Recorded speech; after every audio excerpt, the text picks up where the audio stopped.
In fact, it'll go down in history now as the strongest tropical system to make landfall in the Philippines since record keeping this late in the season. I mean, 1945, the records go back. They've never seen one in December quite like this. So, yes, the evacuations took place.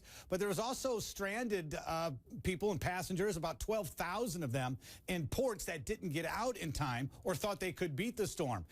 This visual image shows a well-defined eye. It underwent rapid intensification, as we so many times see these, just before they move into the Philippines. This one about a 500-kilometer radius, so it's a large storm too. But this time of year is when we really start to see them trail off.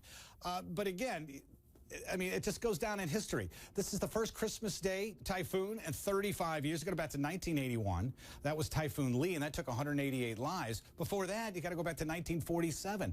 So again, Christmas is a big thing here in the Philippines, as there are many millions of Christians. So as they were gathering, trying to get to where they needed to be for family gatherings, this is upon them. Now, it's 5 in the morning.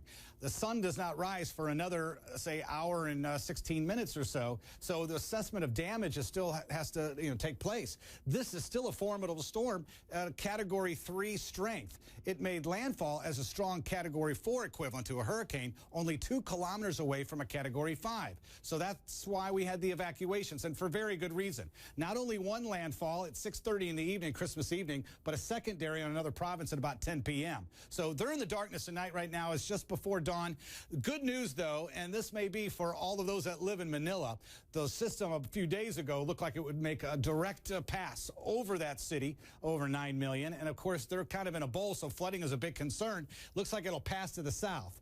Better news now, instead of regenerating, gaining strength, it's going to get ripped apart by these northeast monsoon winds that are extremely dry. So when we look at the accumulation, it drops just south of Manila and stays a little to the north. But big concern still for landslides.